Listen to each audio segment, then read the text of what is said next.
Hey guys, hope everyone's doing well. What we have before us here is the Stihl MS400.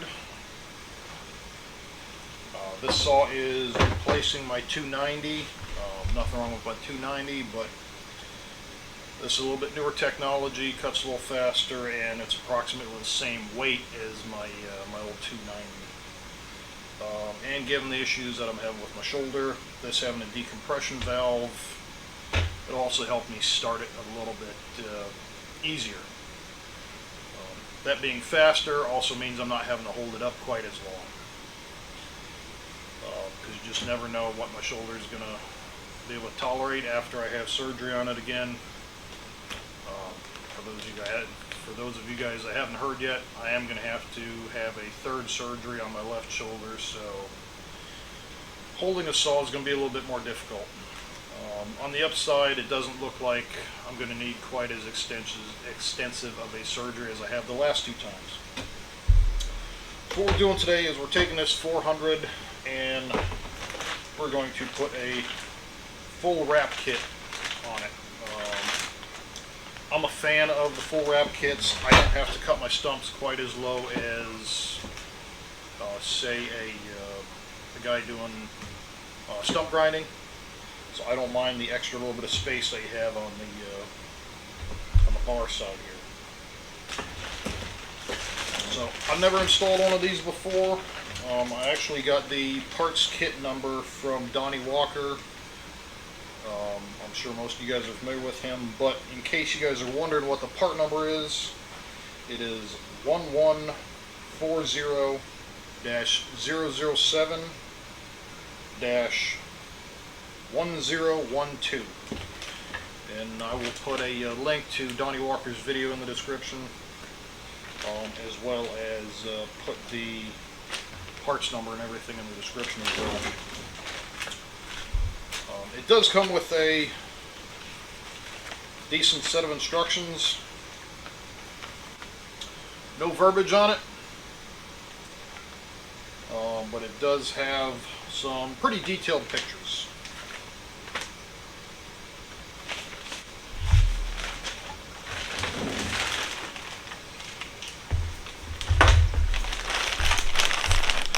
And here's a quick picture of that parts number.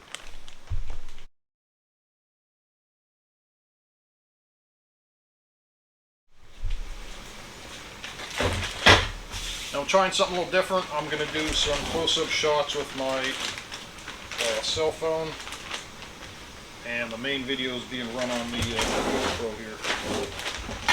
So what comes in the kit? You've got your wrap handle, a little bit. Obviously your instructions. You've got a plate that actually replaces black piece right here. You've got a new cover. I believe this is actually made out of aluminum. It's already got your spacers, the set of felling dogs, your chain catch on it, and hardware kit. Your hardware kit has new mounts and larger screws and stuff in it, as well as a different set of felling dogs for the inside. This particular one comes with a single set of dogs. Stihl does not have a wrap option for the 400 on their site yet. Doesn't look like it's going to come this year, if they do offer it. So I'm just going to get started. Basic tools, your screwdriver and wrench, your torque wrench, standard Stihl stuff. I'm not 100% sure what size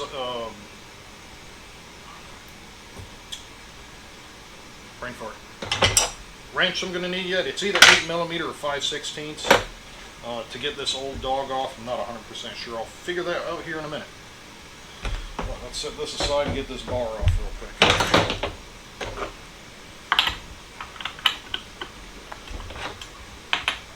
Now the one thing about this new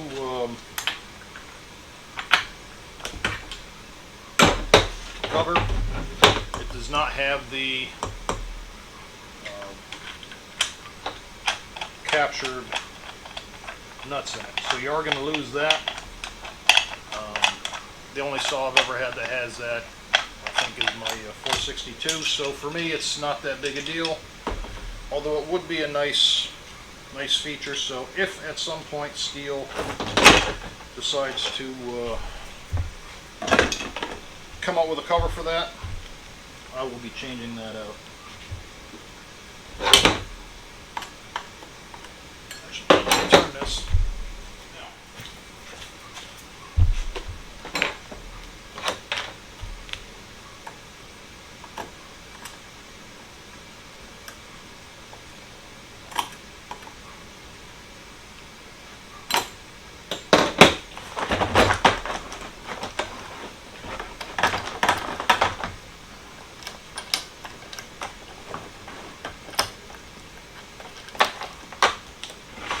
Now this will be a little bit slower. Unfortunately, the shoulder makes this a little more bothersome, but not terrible. Alright, as to be expected, your first instruction is to take off your bar or your cover and then swap out your dogs or your inner dog.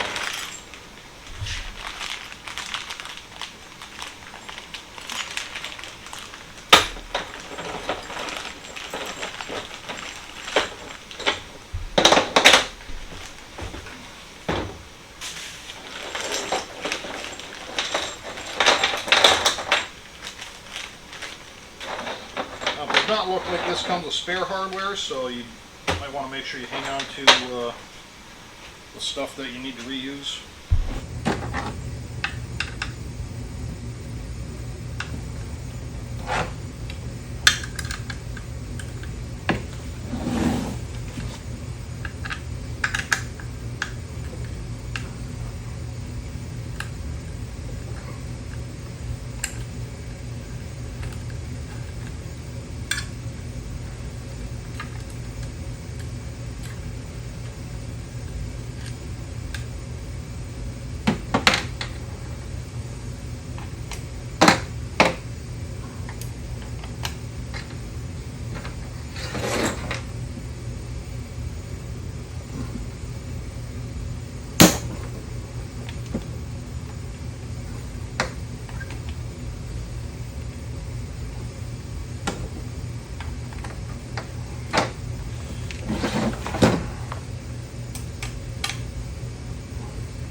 I am probably going to swap these dogs out at some point with the West Coast Saws kit, but since I'm doing this right now, I'll just go ahead and swap this out. So your instructions actually show two different style dogs. The ones that came on it, and these, which is this one right here, and then the one that's actually in the kit. Hopefully both cameras are capturing this right now. Yep, looks like it.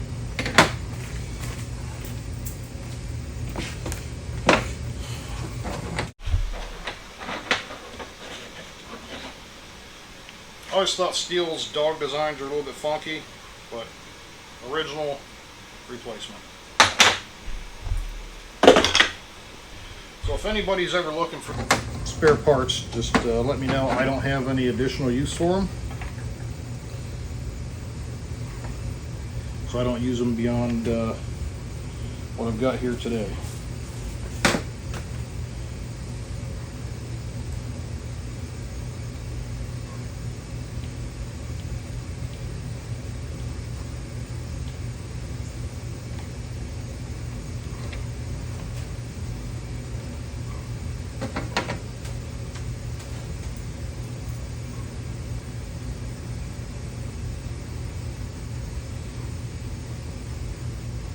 Alright, so it looks like this little nut for the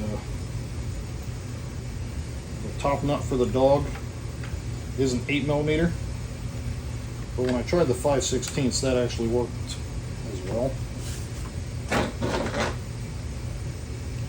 There are slight differences, but it looks like on the on this hardware there's not enough of a difference for it to round off your nut.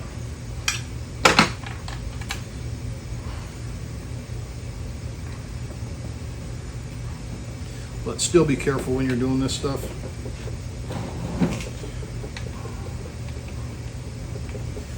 Set it aside.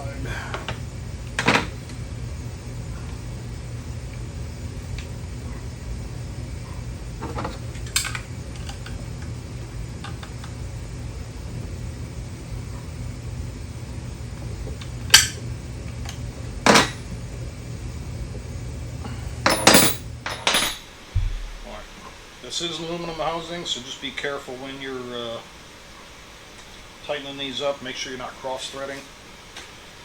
Alright, that was step 2. Put these away because we won't need these anymore.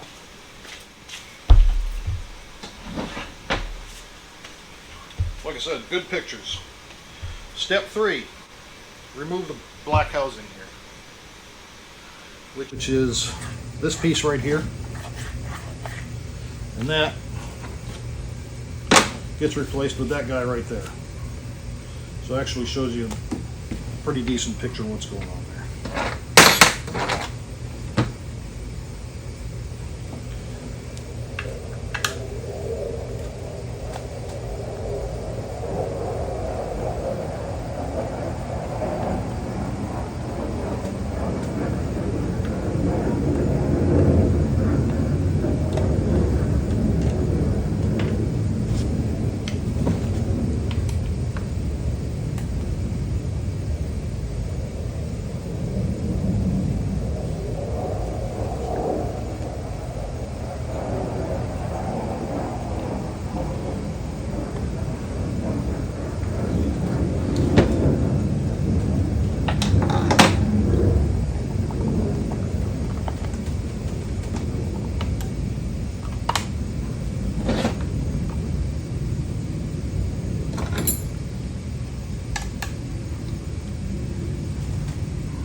Looks like there's a bit the instructions don't tell you about.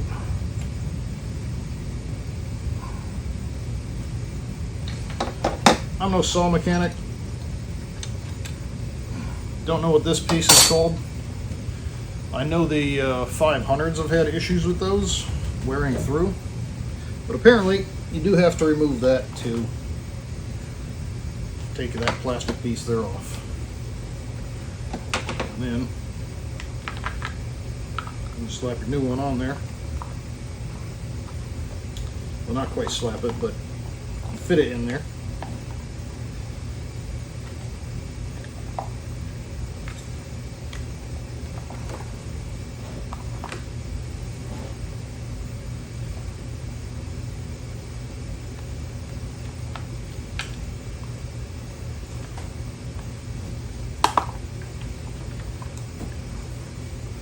And be careful doing that because these dogs are a little bit sharp.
quick note about these instructions.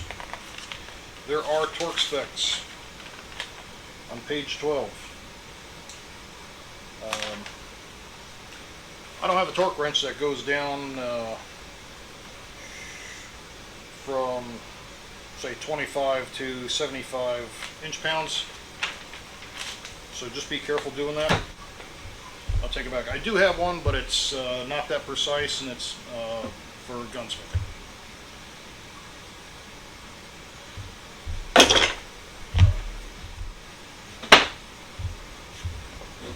Alright, that was step 4. And you see there's a significant difference between those two pieces. This is designed to accommodate the larger cover.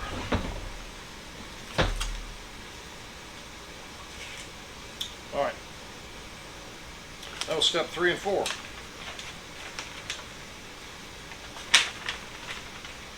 Step 5 looks like we're removing our screws for our bar. Let me double check that real quick.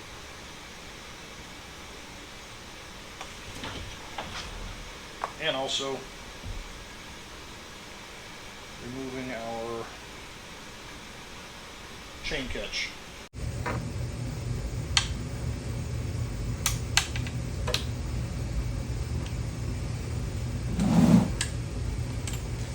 Set that aside. I'm gonna need that for a second.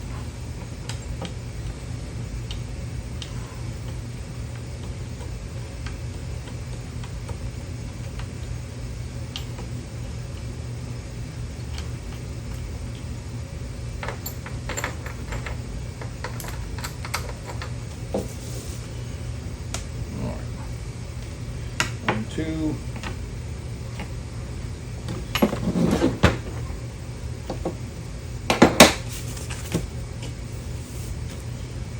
And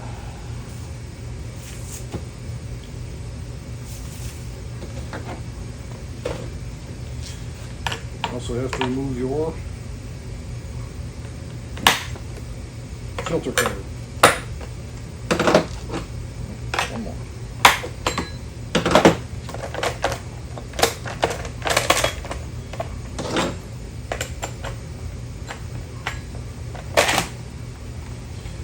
There we go.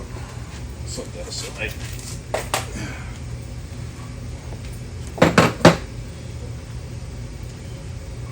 Where are we at? 5.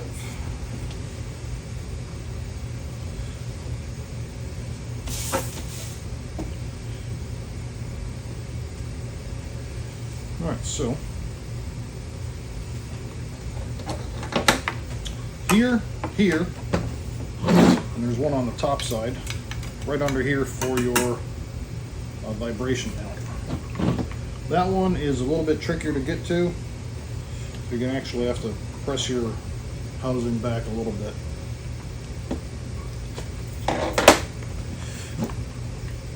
It's right there.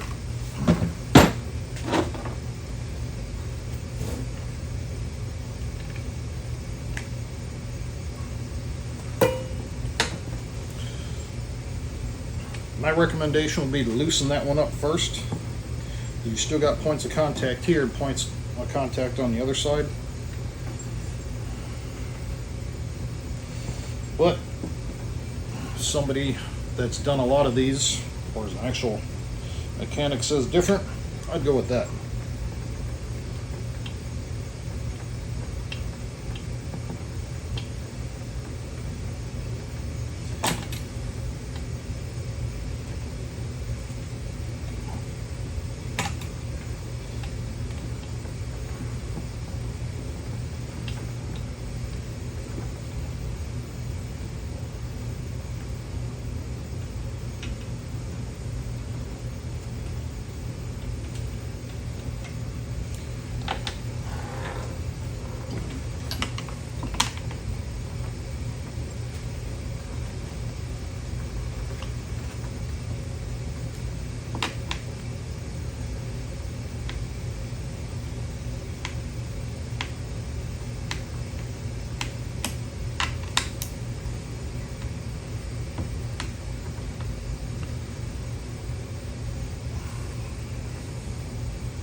This would be faster with power tools, but I don't have the Torx bits for my driver. And short of the 8mm wrench, all of the tools that you need appear to actually come with the saw. This one's from my 462, but I remember seeing this in the packet of stuff that I got.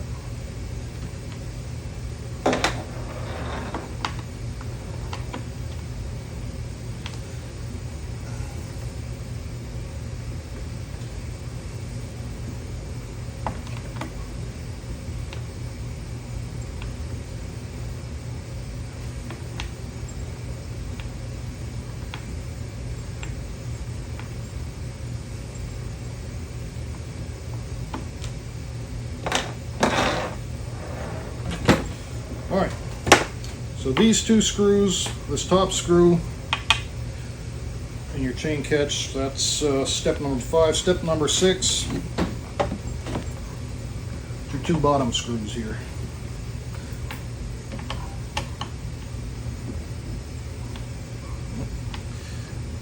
And just make sure you remember righty-tighty, lefty-loosey.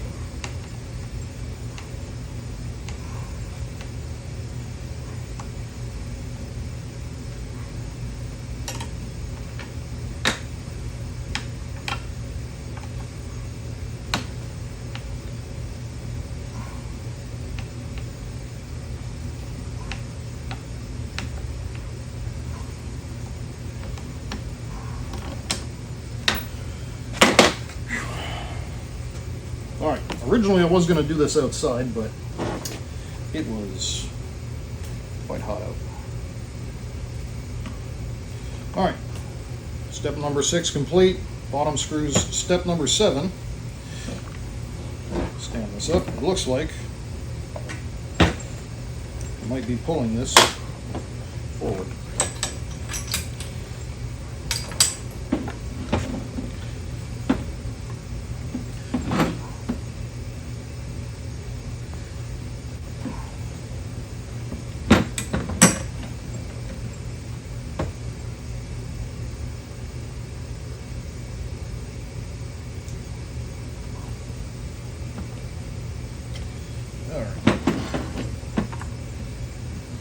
But they're not terribly clear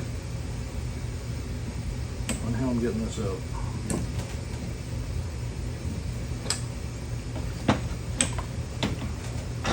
I'm going to take this hardware and put it in the bag for now so I don't lose that.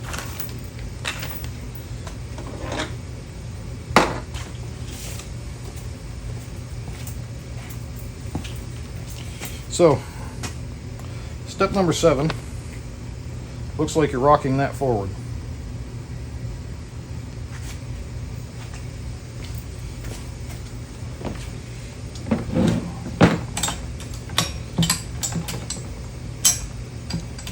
But how? You're getting that past anything. It's kind of beyond me.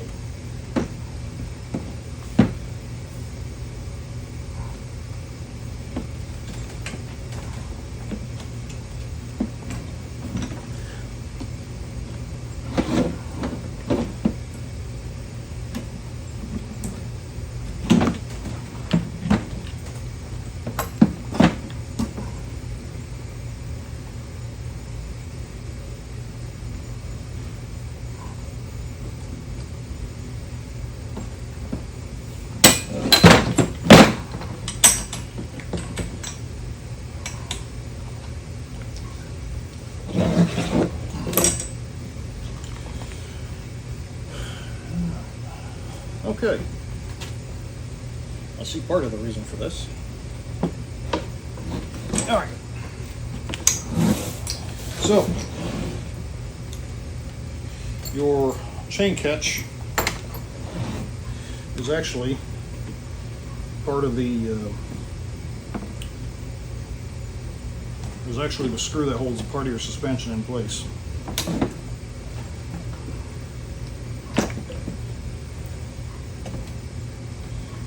do this without stabbing myself in the thumbs.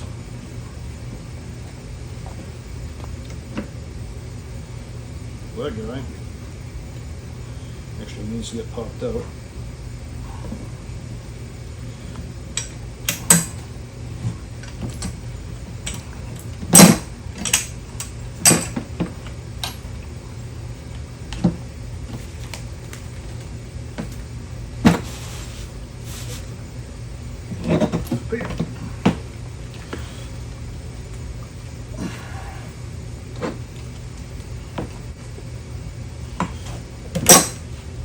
I don't know if this is a recommended method, but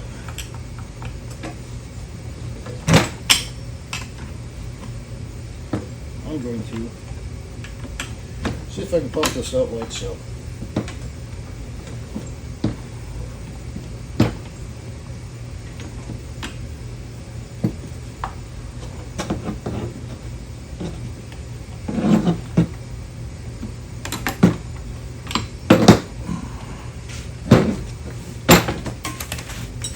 Because their instruction to rotate forward is not quite as cut and dry as it appears.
Ouch.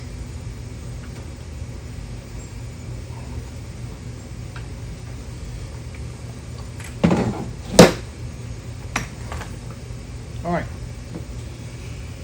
So, you're going to have to pop that piece out for this to rotate any further.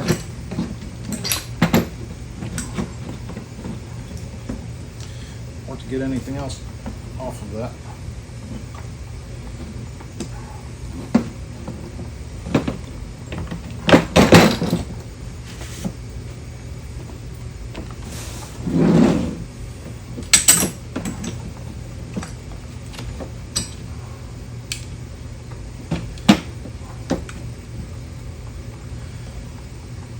Still,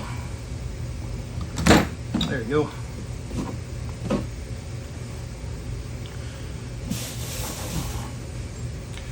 Dear Stihl, be a little bit more instructive on how to replace or how to remove this piece. All right.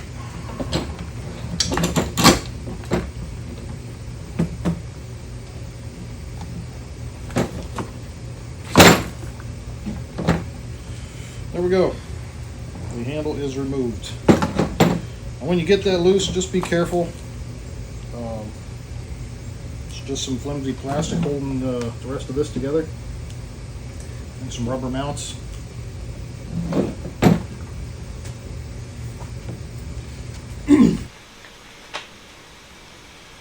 All right. Number 8. Looks like you're not taking that apart.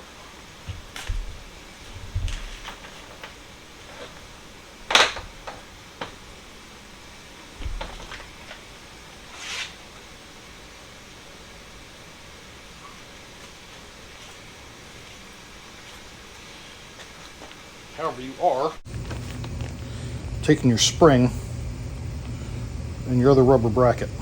Hopefully you guys are catching that. Yep.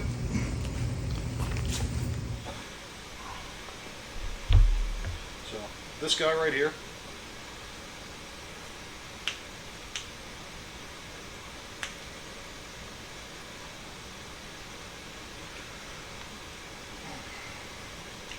Some of you professionals could do this faster, but I'm not a professional. Alright, so this thing has to be twisted off. It's actually threaded on the bracket. Should be done with that guy right there. Alright. So step number 8 was actually removing these two pieces, but not this piece. Step number 9.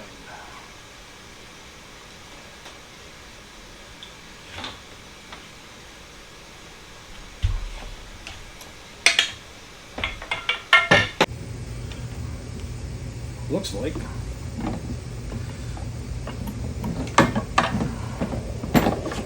we're simply setting that in place. It's showing loosely fit right there. It doesn't show us putting any screws in anywhere yet. Step 10, we're taking your plastic bracket, which has your threads and your retainer for this guy. So carefully slip that through the hole.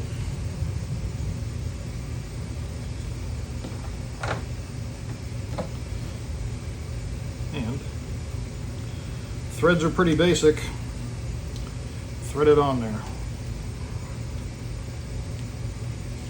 Now on the back side, or on the inside, there's actually a stop for your spring. Unfortunately, it probably is not going to show in video real well.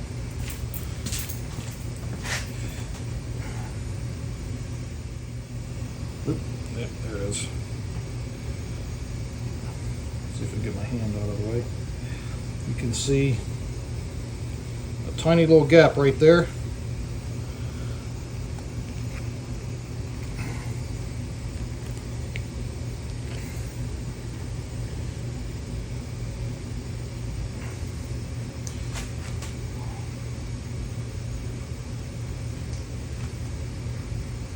Not easy to tighten up.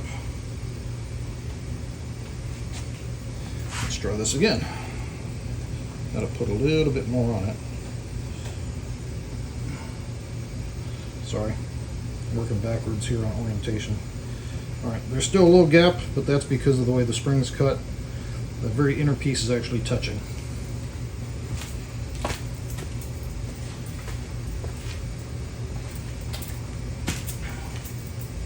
But if you look at the way that's on there, it's kind of the same thing on the opposite end.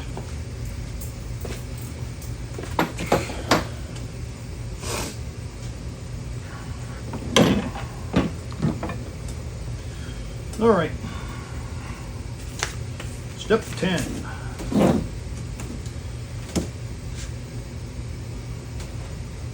We are screwing this onto here.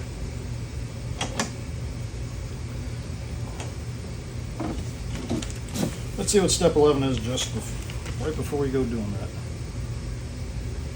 All right, step 11, you're refitting all the screws in there.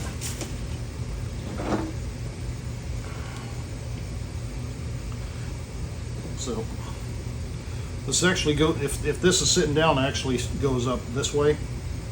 So just make sure that you guys orientate this correctly. It should be a no-brainer, but what should be and what is are not always the same.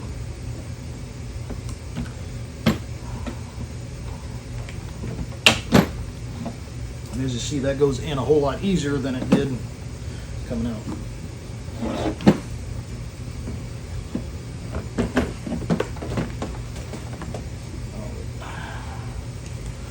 Step 11.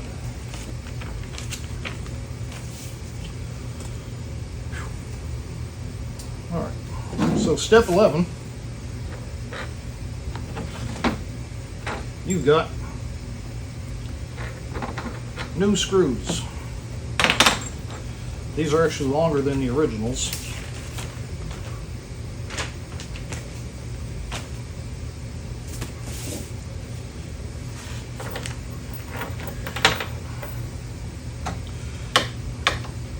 Here's your original, that's your replacement.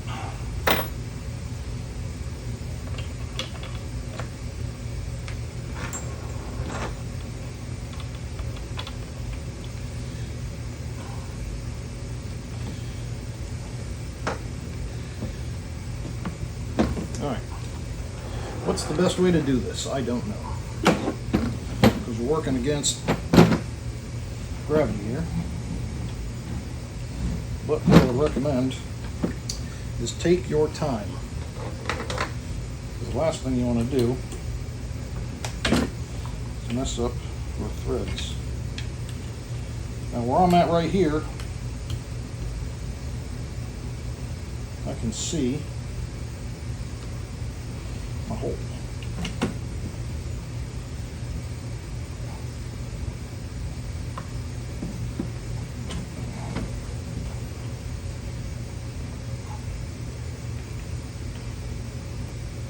And I was able to get it to loosely start without cutting entirely new threads.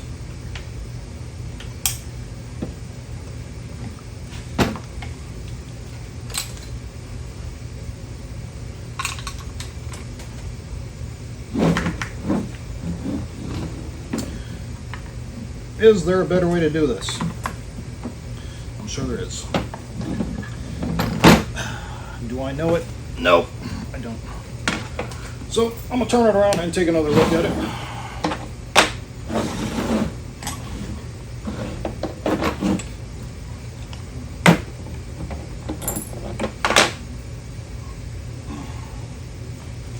All right.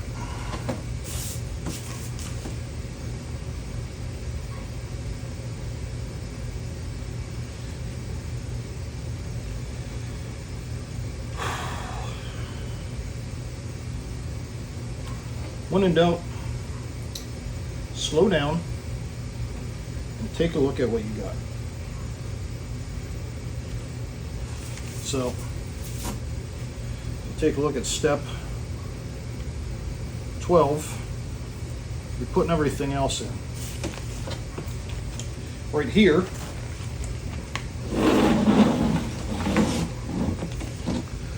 that's this piece right here. There is a space and the piece that's milled out for a stud to sit in. I suspect that's why I was having alignment issues on the bottom. If you take a look, things are lined up a little bit better now.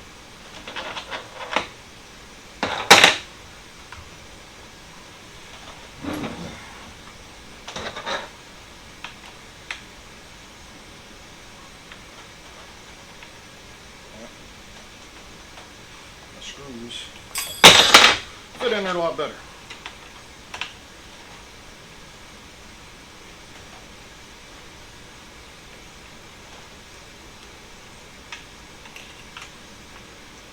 I'm not left-handed, so this is more difficult.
Alright, snug them up just a little bit more.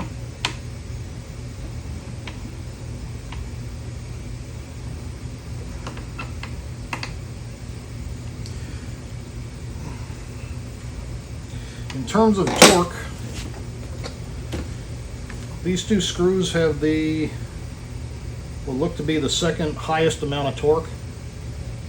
So if you don't have a torque wrench that measures either in newton meters or inch pounds, just be mindful of how much you tighten them up. You know, your oil just is right here. Just be careful because you are screwing into plastic parts on this. Alright, that was step 11. Step 12. Step 12 does... hang on a second, I gotta put this guy back on there.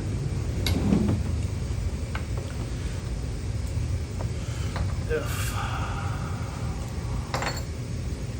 What is F?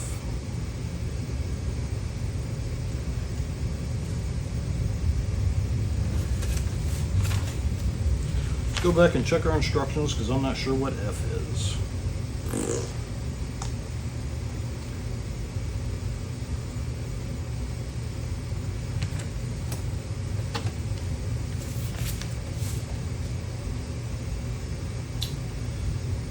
F is your IS P6 by 25. I can only assume you were reusing this screw.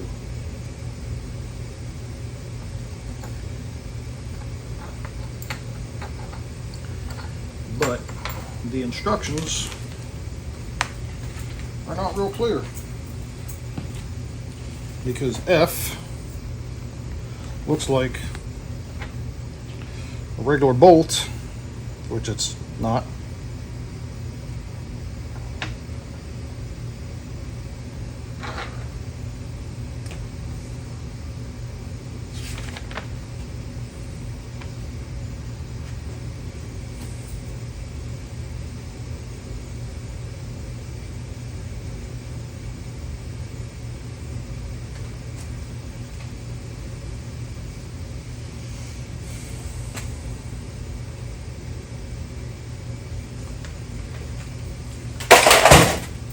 Oops. Note to self, don't kick your cover around. Or put it under your table where you're not going to kick it around. Okay. So we're just going to go ahead and assume that this guy is F because that's what it was when we started this project.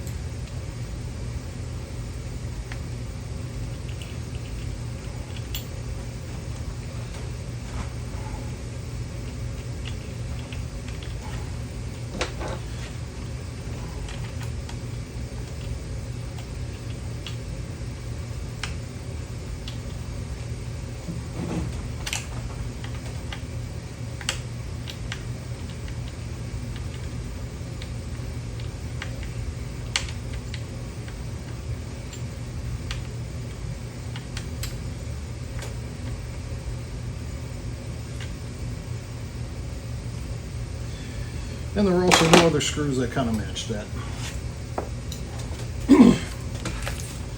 So in step step 12,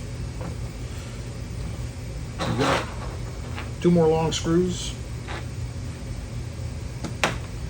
You got one of these. And you've got three other screws which are not very clearly marked.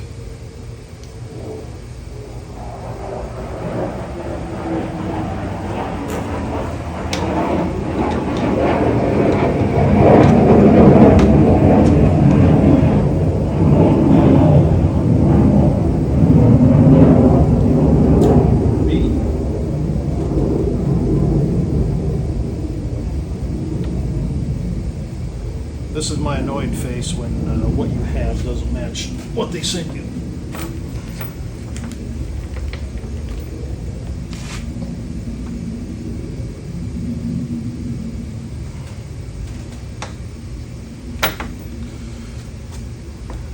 So, I've got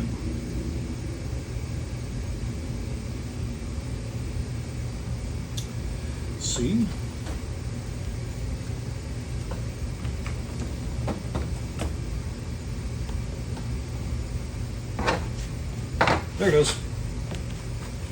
double check your parts.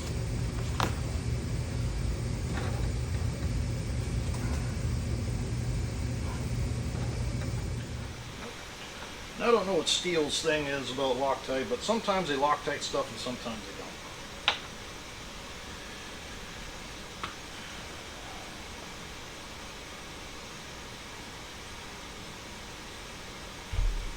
C is going in the top with,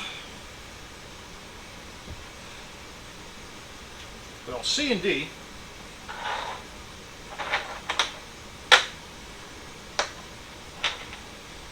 We have C and D. The only difference between the two is one has Loctite and one doesn't. And according to the instructions, C goes here. D is the attachment point here for this bracket.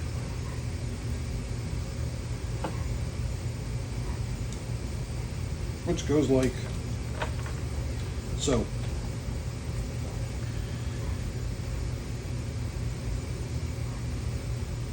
C is tightened down to 89 inch-pounds. D is tightened down to 53 inch-pounds. But there's no indicator which is which. So I'm going to assume that the one with Loctite is C and takes more torque because that is mounting to the cylinder and is not isolated through springs. Therefore is going to sustain more vibration. If somebody knows otherwise, has better advice, let me know so I can swap these around.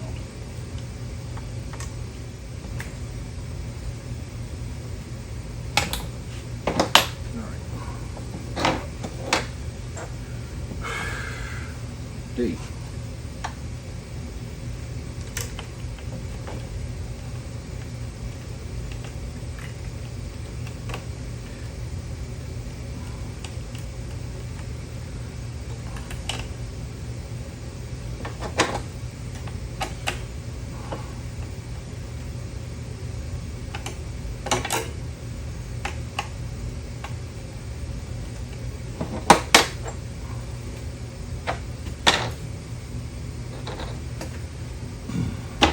All right.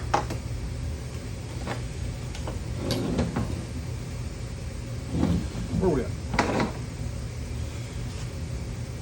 We got a little plastic piece, goes right there, kind of locks everything together.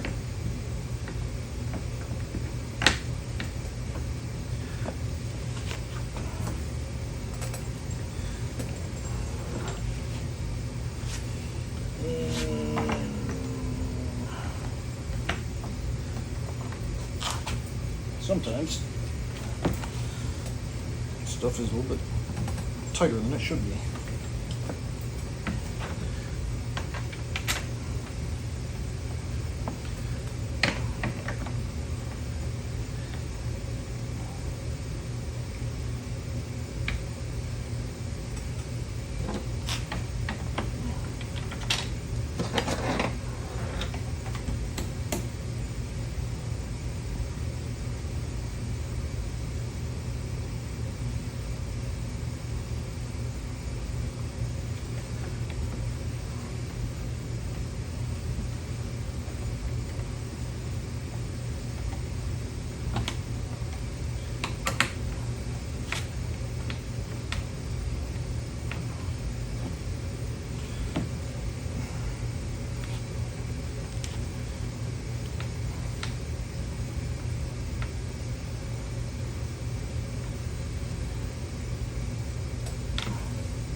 washer and the longer screw. Goes right here, connects these two pieces together. Tying your wrap handle in.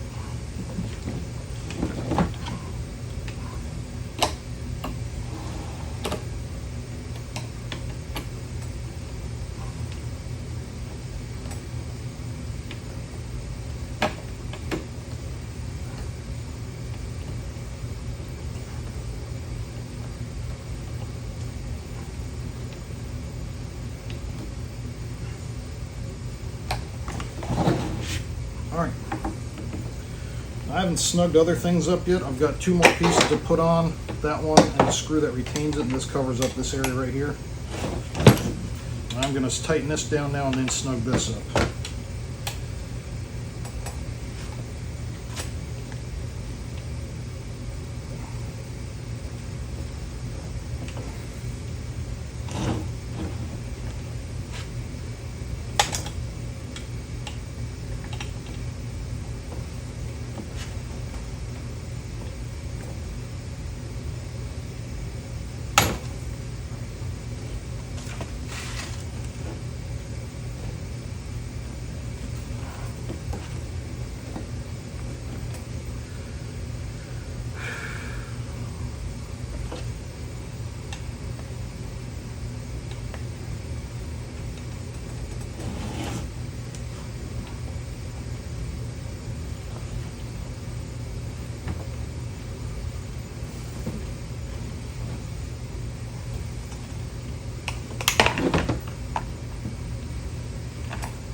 Alright, last piece. This guy goes, this guy goes right here.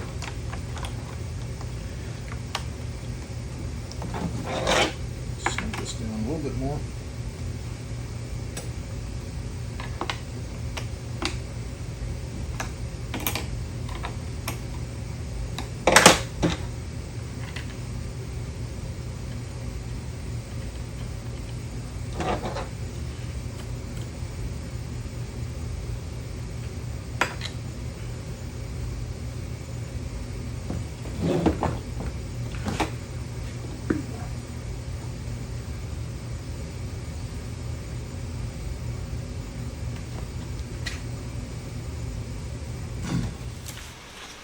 Me, I just want to double check something real quick.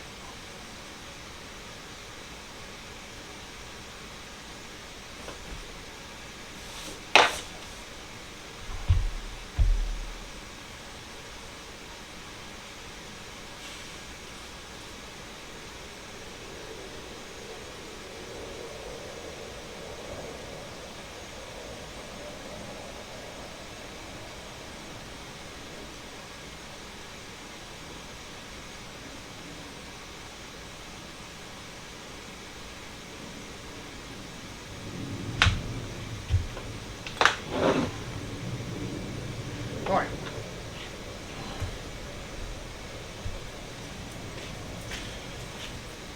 So this guy is your last screw to go in. This has got deep threads on it. The hole that this is actually going in is not pre-threaded because it's not used on this one. So this one is going to be a little bit tighter to go in. Now what I did notice is that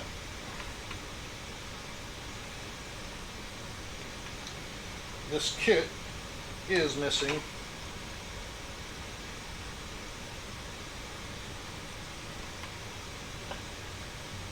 some parts.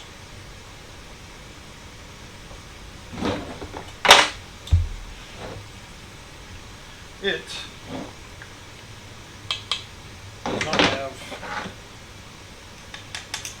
nuts to go with it. So give me just one second. Well, apparently I lost my nuts. I know I just had some the other day. They were sitting here and I don't know what I did with them. Alright. So we're going to take a quick intermission while I go get some nuts for this thing. The kit does not come with nuts for this cover. It doesn't come with your bar nuts. Shame on you, Stihl. Should always sell them the nuts. And I'm going to grab some lunch while I'm out, and we'll be back at this shortly.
Alright guys, after running to my local hardware store and picking up some nuts, I am back. I also grabbed some lunch.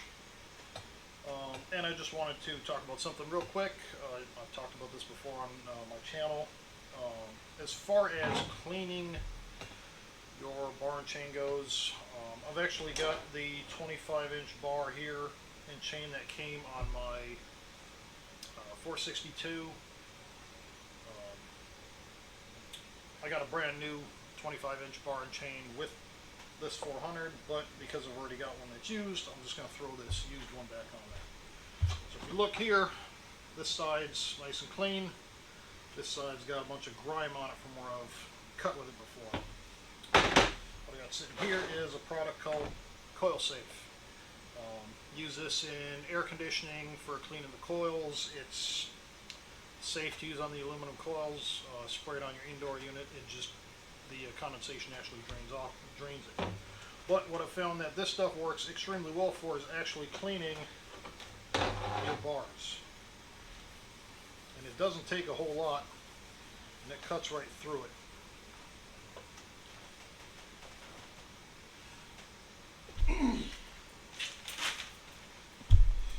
And that's it right there. Doesn't take a whole lot. You can see it's nice and clean here. Still dirty. Got other grimy stuff on there too. I actually soak my chains in the stuff. I get a lot of pitch on them. And then later on I will rinse them off and re-oil them real quick. Same with the bar. You can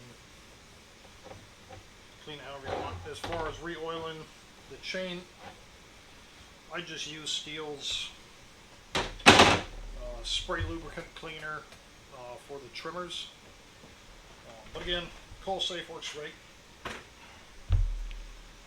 Alright, step 13. Let's just put your saw back together.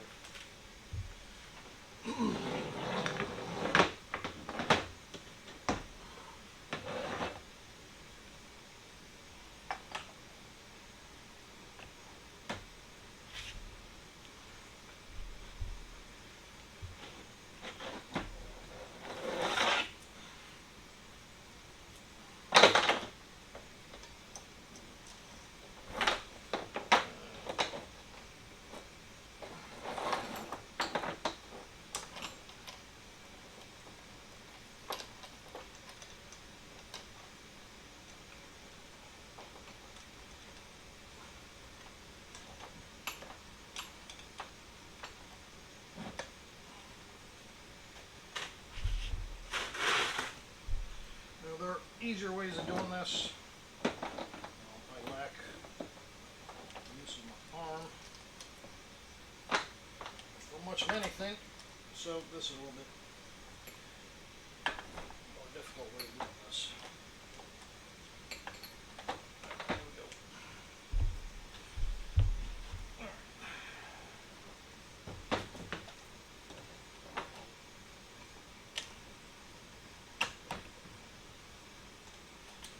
There we go. Make sure everything's lined up.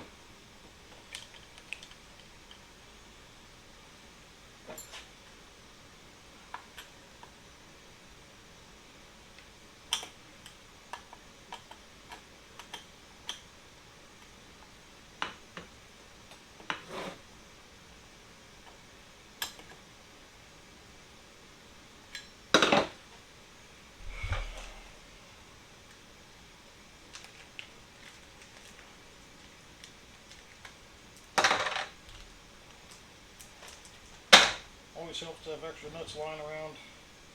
I had some, I don't know where I put them, but they're nowhere to be found at the moment.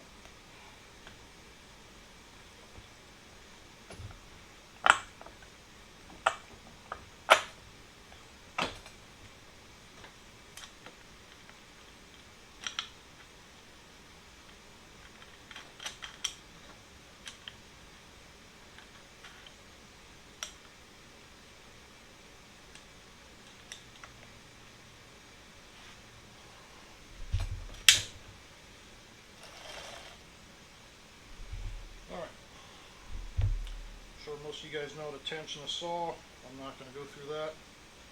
There was some talk recently about having your bar resting down versus lifting your tip. I've always been taught to lift the tip, and I believe it even says in the instruction manuals to lift the tip.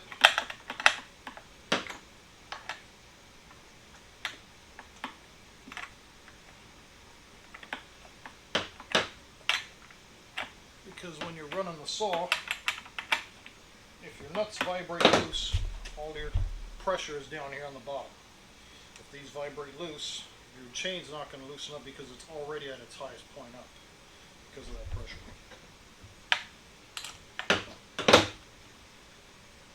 I'm not going to say that the other method is wrong, but because I didn't engineer it, but that's always been how I was taught.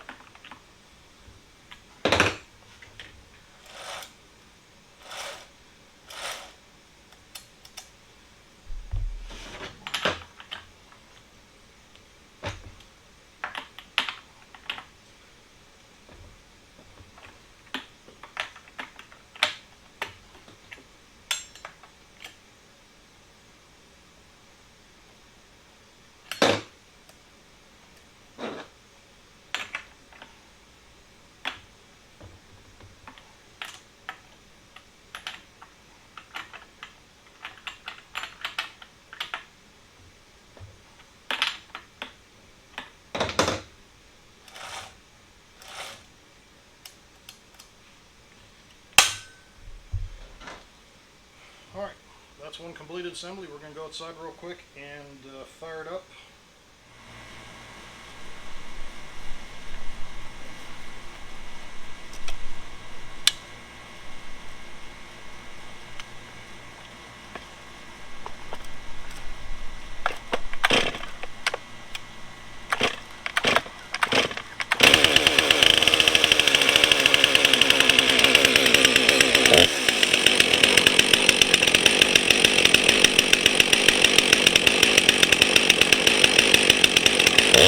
Yeah.